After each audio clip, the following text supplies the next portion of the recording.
সুজিতের মুখে যে তাড়াতাড়ি ভাত খেয়ে 10টার মধ্যে বেরিয়ে যাচ্ছে কাজে, ওর গাড়ি সার্ভিসিং করানোর আছে, সার্ভিসিং করি ওখান থেকে কাজে বেরোবে।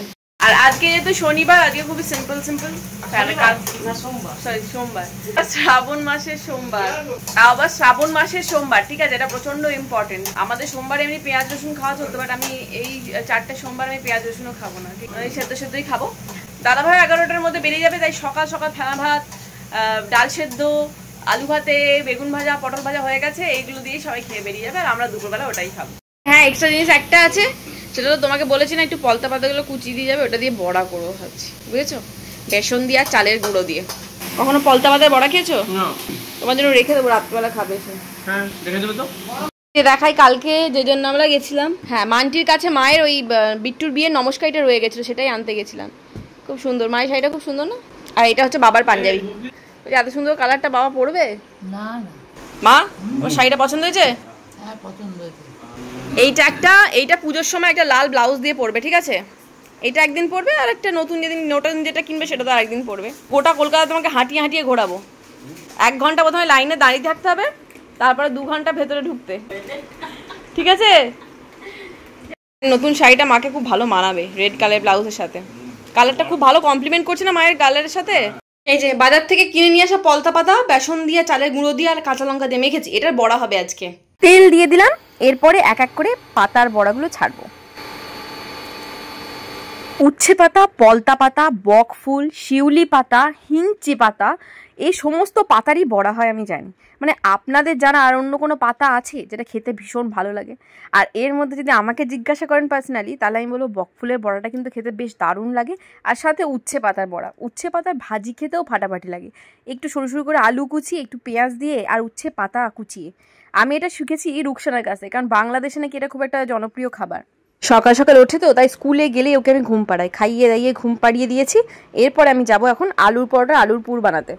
আচ্ছা, এখানে সমস্ত জোগাড় করে নিয়ে চলে এসেছি আমি। আলুটা আগে মেখে নেব। ইউটিউবে অনেকগুলো স্যাটিসফাইং ভিডিও দেখি, তার মধ্যে থেকে এই চটকানি সেই স্লাইমের ব্যাপারগুলো দেখেছি, ওইগুলো নাকি খুব পপুলার। তো সত্যি দেখলাম স্লাইম চটকানো থেকে এই আলু চটকানোটাও কিন্তু বেশ স্যাটিসফাইং। তো আমি এখন স্ম্যাশারে করে স্ম্যাশ করছি, হাতে করে চটকানো স্যাটিসফাইং লাগতো। যাই হোক, এখানে আলু চটকানো হয়ে গেছে। এবার অল্প একটু তেলের মধ্যে আমি মোটামুটি 4-5টা লঙ্কা ভেজে তুলে রাখবো, দিয়ে এবার লঙ্কাটাই আলুর সাথে চটকে মেখে নেবো ফার্স্টে, কারণ সব একসাথে দিয়ে যখন কড়াই দেবো না, লঙ্কাটা মিয়ে যায়, ভালো হয় না। এর মতো নুন আর গোলমরিচ একটু দিয়ে দিচ্ছি। আজকে পুরোপুরি নিরামিষ করছি, যেহেতু শ্রাবণ মাসের প্রথম সোমবার, আমি এর মধ্যে পেঁয়াজ রসুন কিছু ইউজ করছি না। তো এরপরে আলুটা ভালো করে লঙ্কার সাথে মেখে নিয়ে কড়ার মধ্যে নেড়ে পুরটা বানিয়ে নেব। এর মধ্যে না একটু কসুরি মেথি দিলেও বেশ অন্যরকম টেস্ট লাগে, বাট কসুরি মেথিটা আমি তাড়াহুড়োর মধ্যে কোথায় রেখেছি আর খুঁজে পেলাম না, মনে হচ্ছে ফ্রিজেই আছে। যাই হোক, এখানে আলু মাখা হয়ে গেছে। এরপরে আমি যেটা করবো, হামালদিস্তার মধ্যে কয়েক কুচি আদা আমি থেঁতো করে নেবো ভালো করে, কারণ একটু আদা না দিলে টেস্ট কখনোই ভালো আসবে না। আর আলুর পরোটার মধ্যে আদার একটা বেশ ঝাল ঝাল ব্যাপার না, বেশ ভালো লাগে। আলুর পরোটা তো করবো, বাট সাথে কি চাট করবো এটা নিয়ে একটা খুব টেনশনে আছি, কারণ আমার শ্বশুরমশাইয়ের আবার সস খাওয়া চলে না, টমেটো সস। তো টমেটো সস দিয়ে আমি করি একটা চাট টাইপের, তো সেটা করবো না আজকে, অন্য কিছু ভাবছি, দেখা যাক। এখানে স্লাইস করে টমেটো কেটে নিয়েছি আলু পরোটার জন্যই, কারণ নিরামিষ যেহেতু টমেটো দিতেই হবে, নাহলে টেস্ট ভালো লাগবে না। তো এরপরে টমেটোগুলো স্লাইস করে কেটে নিয়ে আমি বেশ কিছুটা ধনে পাতা আর কাঁচা লঙ্কা কেটে নেবো। আমার ভিডিও যারা যারা দেখছেন, আমার মতো পাবলিক কেউ আছেন নাকি যে নিরামিষ রান্না টমেটো, কাঁচা লঙ্কা, ধনে পাতাটা ইউজ করতেই হবে? খেতে কিরকম চেঞ্জ হবে সেটা বুঝতে পারবো না, কিন্তু না দিলে মনে স্যাটিসফ্যাকশন আসে না টমেটো আর কাঁচা লঙ্কা, ধনে পাতা বাড়িতে না থাকলে। আমি ভয়েছিলাম যে কাঁচা লঙ্কা এত দিচ্ছি, নদী আবার খেতে পারবে কিনা। যাই হোক, ও কিন্তু খুব তৃপ্তি করেই খেয়েছিল রাত্রেবেলা। এখানে তেলের মধ্যে আমি অল্প একটু জিরে ফোড়ন দিয়ে দিচ্ছি, মৌরিও দিতে পারেন, বাট মৌরির টেস্ট আমার খুব একটা মিসম্যাচিং লাগে ব্যাপারটা, সেজন্য জিরে দিয়ে দিলাম। এবার জিরেটা হালকা একটু ভাজা ভাজা মতো হয়ে গেলে তারপরে এর মধ্যে থেতো করা যে আদাটা, ওটা আমি দিয়ে দেবো। আর আদাটা দিয়ে না বেশ ভালো করে কিছুক্ষণ নেড়ে নেবো, আদার যাতে কাঁচা গন্ধ না ছাড়ে, আদার কাঁচা গন্ধ ছাড়লে খুব বাজে লাগে খেতে। এরপরে আমি দিয়ে দিচ্ছি এর মধ্যে টমেটো কুচিগুলো নুন দিয়ে বেশ ভালো করে ভাজবো কিছুক্ষণ, যেন গোটা গোটা না থাকে, তাহলে কিন্তু পরোটা বেলার সময় আবার প্রবলেম হবে, ছিঁড়ে যাবে, ভেঙে যাবে, ছিঁড়ে যাবেই হবে। টমেটোগুলো যদিও আমার আরও ছোট ছোট করে কাটা উচিত ছিল, বাট ঠিক আছে, চলবে। নুন দিয়ে আমি এটাকে নরম করে নেওয়ার পর আমি এর মধ্যে সেদ্ধ করে যে মেখে রাখা আলুটা লঙ্কার সাথে ওটা দিয়ে দিচ্ছি। এরপরে ভালো করে কড়ার সাথে নাড়তে হবে ততক্ষণ পর্যন্ত যতক্ষণ না কড়া থেকে অটোমেটিক্যালি ওটা উঠে চলে আসে, কড়ার সাথে না লেগে যায়। না লেগে যাওয়ার সময় যখন স্লিপারি কাইন্ড অফ হয়ে যাবে, তখনই বুঝতে পারবেন যে আলুর পুরটা রেডি হয়ে গেছে। যাক, এরপর নেড়ে নেওয়ার পর আমি এর মধ্যে অল্প একটু হলুদ গুঁড়ো আর অল্প একটু কাশ্মীরি রেড চিলি পাউডার দিয়েছি, যেটা মিক্স করে গেছি। আর হ্যাঁ, এরপরে আমি এর মধ্যে দেবো আমার বাড়িতে বানানো যে ভাজা মশলাটা, এটা বেশ ভালো লাগে খেতে, ওটা একটু ছড়িয়ে দেবো, কারণ নিরামিষ তো ভাজা মশলা না দিলে ভালো লাগবে না, এমনি তো পেঁয়াজ রসুন দিয়ে সিম্পল আলু পরোটা খাওয়া যায়। তো এরপরে দিয়ে দিলাম কাঁচা লঙ্কা আর ধনেপাতা কুচিটা, একদম লাস্টে দেবো, যাতে ধনেপাতা আর কাঁচা লঙ্কার মানে সবুজ ভাবটা না চলে যায় আর কি। এরপরে মিশিয়ে নিয়ে গ্যাসটা অফ করে আমি রেখে দেবো। আচ্ছা, আলুর পুরটাই যদি না টেস্টি হয়, আলুর পরোটাটা টেস্টি কী করে হয় বলুন তো? তো যাই হোক, নেক্সট টাইমে আলু পরোটা একটা অন্যরকম রেসিপি শেয়ার করার ইচ্ছা আছে, মানে পুরোপুরি জোয়ান টোয়ান দিয়ে একদম মানে অন্যরকম ফ্লেভারের হয় ওটা। এই যে আলু পুরো ঠান্ডা হয়ে গেছে, এরপরে এটাকে পুর হিসেবে আলুর ভেতরে ঢোকানোর পালা। নিচের রান্নাঘরে না এসে রান্না করাই একটাই কারণ জানেন, এখন মা এত জোরে দিদি নাম্বার 1 চালিয়েছে যে কানের মাথা খেয়ে, মানে আমি যদি আপনাদের সাথে ডিরেক্টলি কথা বলি না, কিচ্ছু শোনা যাবে না, তো সেই জন্য ভয়েস ওভার দিতে হচ্ছে। এখানে আলুগুলোকে গোল গোল মানে বল করে রেখে দিয়েছি, সুবিধা হবে আর কি, মানে পরিমাণে একরকম ঢুকবে। এবার মাঝখান থেকে কেটে কেটে নিয়ে একটা আলু বেশি পড়ে যাবে, একটা আলু কম পড়ে যাবে, ওই জন্য গোল করে সাইজ বাই সাইজ রেখে দিয়েছি। এরপরে একটা করে এর মধ্যে পুর ভরবো অ্যান্ড বেলবো।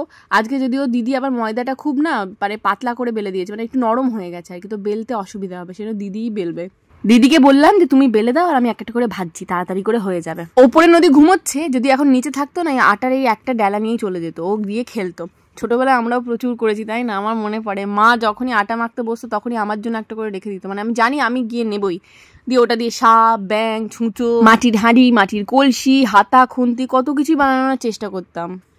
আমি আবার মশলা সব আগে করে নিই, আলুটা মেখে নিই মশলা টশলা দিয়ে, তারপর ময়দার সাথে মেখে নিই।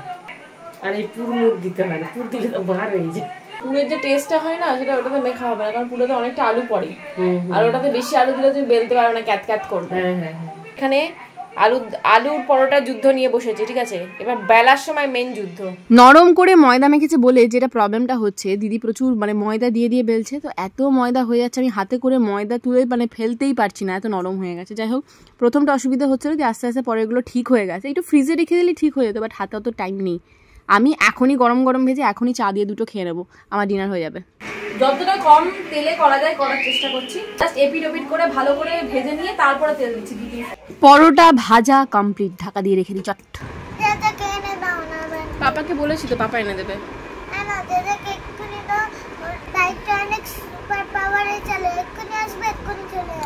এই কদিন না নিজের এক ফোঁটা যত্ন নেওয়া হচ্ছে না, মানে কি বলবো, মানে মুখ ফুক ধোয়ারও টাইম আমি ভুলে যাচ্ছি। কারণ ডিনার তো কমপ্লিট হয়ে গেছে, আলু পরোটা খেয়ে নিয়েছি, তো এখন বাজে সন্ধ্যে 7:30, নদী ফিরবে 8:30 9টায়, তো আমার কাছে এনাফ টাইম আছে। এখন আমি একটু নিজের মতো স্কিন কেয়ার, কিছুই না, একটু বরফ ঘষবো মুখে দিয়ে, একটু নিম পাতা লাগিয়ে নেবো বেটে, ব্যাস আর কিচ্ছু না।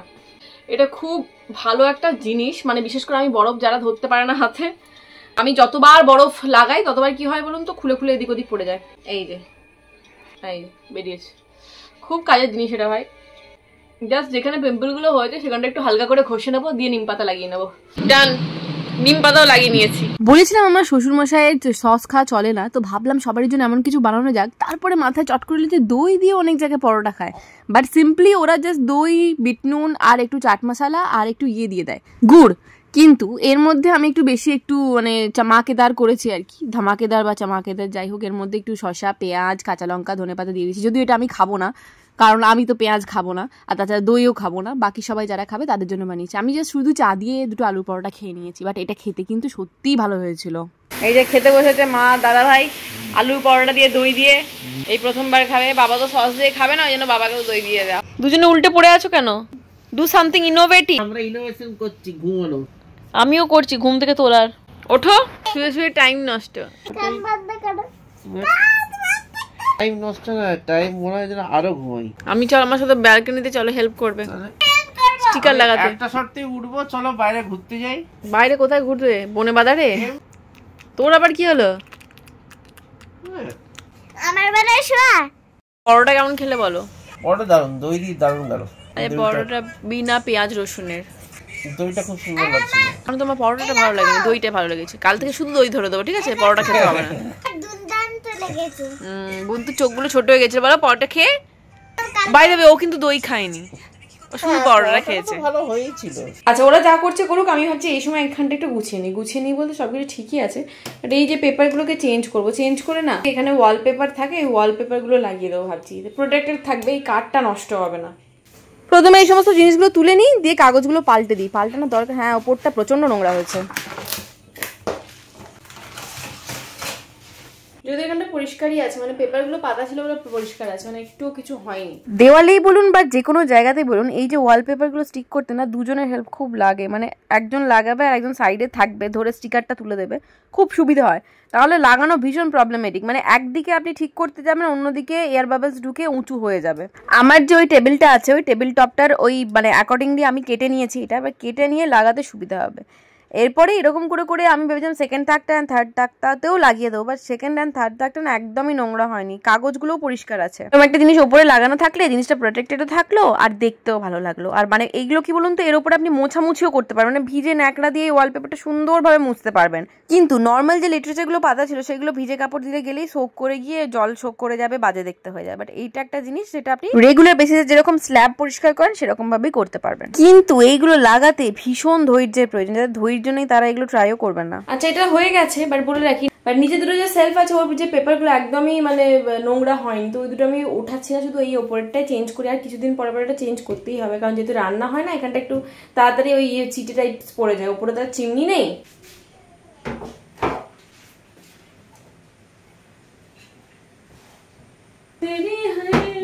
আচ্ছা, এই সাইডটা তো হয়ে গেল, কালকে এইখানটায় লাগিয়ে দেবো। দুটো ডিফারেন্ট শেডের হবে জানি, এটা প্রোটেক্টেড থাকবে, কারণ এখানটাতে রান্না হচ্ছে, সাইডে পুরোপুরি ঝাল মশলা যাবে। এটার মধ্যে যেটা লাগানো ছিল ওটা অলরেডি খুলে পড়ে গেছে, হুকটা লাগিয়েছিলাম না, ওই হুকের ভারে বোধহয় যায় না। তো এইরকমই সেম, এই যে সেম প্যাটার্নটা আছে ওটা কালকে এখানটা একটু লাগিয়ে দেবো, যাতে দেওয়ালটা নোংরা না হয়। Lights off. কালকে ভিডিওটা শেষ করবো বলেছিলাম, বাট শেষ করিনি একটাই কারণ, আজকে একটা ইনফরমেশন আপনাদের সাথে শেয়ার করা আছে, যেটাতে আমি প্রচন্ড এক্সাইটেড। 2024-এর আরামবাগে প্রথম ইলিশ উৎসব হবে, আমি তো ডেফিনেটলি যাবো। 12 থেকে 15ই অগস্ট, মানে 12, 13, 14, 15 4 দিন ধরে ইলিশ উৎসব হবে। 24 নম্বর রুট আপনারা সবাই জানেন, ওখান থেকে বৃন্দারামপুরের তপোবন ব্যাংকুয়েট, ফটোটা আমি দিয়ে দিচ্ছি সাইডে। এই ব্যাংকুয়েটে হবে ইলিশ উৎসব 12 থেকে 15ই অগস্ট। টাইম তো বলতেই হবে, দুপুর 12টা থেকে 3টে পর্যন্ত এবং সন্ধ্যে 7:30 থেকে 10:30 পর্যন্ত। ইলিশ উৎসব যখন হবে তখন তো ভ্যারাইটি অফ ইলিশের আইটেম আপনারা ওখানে পাবেন। হ্যাঁ, obviously coupon system, category A, category B and category C, 3টে ভাগে ভাগ করা হয়েছে। সেখানে নানান ধরনের ইলিশের আইটেম, সঙ্গে মেন কোর্স। আপনারা যদি শুধু ইলিশ ট্রাই করতে চান, শুধু ইলিশের পার পিস হিসেবে দাম পেয়ে যাবেন। যদি পুরোপুরি দুপুরের খাবারটাই ওখানে খেতে চান, পুরো একটা প্লেটের অনুযায়ী দাম পাবেন, সেই হিসেবে কুপন আপনাদের কাটতে হবে। আমি আছি 13 তারিখে বুধবার, তো আমি ওখানে গিয়ে ডেফিনেটলি একটা ফুল প্লেট ট্রাই করবো, তার সঙ্গে ভ্যারাইটি অফ ইলিশের আইটেম থাকবে। কি কি আইটেম আছে আপনাদেরকে এখনই বলে দিই। ইলিশ বেগুনের ঝোল, সাথে ভাপা ইলিশ, সরষে ইলিশ, ইলিশ পাতুরি, ইলিশ তেল ঝাল, দই ইলিশ। ক্যাটাগরি সি তে থাকছে তপোবন স্পেশাল পদ্মার ইলিশের ইলিশ জাফরানি এন্ড সাথে ইলিশ বরিশালি, মানে পুরোপুরি বাংলাদেশি ইলিশের আইটেম। যারা ক্যাটাগরি এ, মানে আপনারা পুরো প্লেট খেতে যাচ্ছেন, তাদের জন্য থাকছে ভাত, মাছের তেল, ঝুড়ো ঝুড়ো আলু ভাজা, মাছের মাথা দিয়ে পুঁই শাক বা কচুর শাক, চাটনি, পাঁপড়, দই এবং যে কোনো একটা ইলিশের আইটেম। পুরো প্লেটটা আপনারা 499 টাকায় পেয়ে যাবেন। তো আবারও বলে দিই, 12 থেকে 15ই অগস্ট আরামবাগ বৃন্দারামপুরের তপোবন ব্যাংকুয়েটে ইলিশ উৎসব হচ্ছে। আপনারা তাড়াতাড়ি কুপন সংগ্রহ করুন, যেহেতু খুবই লিমিটেড, মানে কুপন যেহেতু লিমিটেড আছে, আপনাদেরকে আগে ভাগে কুপনটা কেটে আপনারা কি কি খাবেন না খাবেন সেই সংক্রান্ত ইনফরমেশন দিতে হবে, সেই হিসেবে আপনারা কুপন পাবেন। তো স্ক্রিনে আমি দুটো নাম্বার দিয়ে দিচ্ছি, ওখানে ফোন করে আপনারা আরো ডিটেলসে জানতে পারেন। তাছাড়াও বলে দিই, আরামবাগ গৌরাটি মোড়ে যে মসজিদ আছে ওখানে সামনে আপনারা কুপন পেয়ে যাবেন। যদি ডিরেক্টলি যান তো ডিরেক্টলি গিয়ে ওখানে কুপন সংগ্রহ করতে পারেন, বা আপনার যদি মনে হয় আপনারা দূরে থাকেন মানে আমার মতো, তাহলে ফোনে ওভার দ্য ফোনে ওদেরকে কন্ট্যাক্ট করে আপনার কুপন বুক করতে পারেন। অনলাইন পেমেন্ট কিভাবে হবে ওনারা আপনাকে গাইড করে দেবেন। আমি প্রচন্ড এক্সাইটেড, মাকে বলেই রেখেছি, মা পুজোর আগে আবার একটা যাওয়ার সুযোগ হয়ে গেল আরামবাগে ইলিশ উৎসব জয়েন করবো বলে। আর আরামবাগে প্রথম ইলিশ উৎসব হচ্ছে, সেখানে আমি জয়েন করবো না সেটা তো হবেই না। আরামবাগে কোনো স্পেশাল ওকেশন হবে বা স্পেশাল কোনো ইভেন্ট হবে, সেখানে তো আমি যাবোই, কারণ আমি আরামবাগের মেয়ে। তাই তাড়াতাড়ি করে স্ক্রিনে দেওয়া নাম্বারে আপনারা যোগাযোগ করুন। হ্যাঁ, 13 তারিখে যদি আপনারা আসেন তাহলে ডেফিনেটলি আমার সাথে দেখা হয়, আমার ভালো লাগবে যদি আপনার সাথে দেখা হয়। তো আমার চেনাশোনা কারোর সাথে দেখা হলে ভালো লাগবে। যাই হোক, তো দেখা হচ্ছে নেক্সট ব্লগে। ভালো থাকবেন, বাই। আমি এই চোখের ওষুধ, এই যে মিস্টার মুখার্জি এসে গেছে, ওষুধ নিয়ে খাই, আগে অ্যালার্জি ঠিক করি।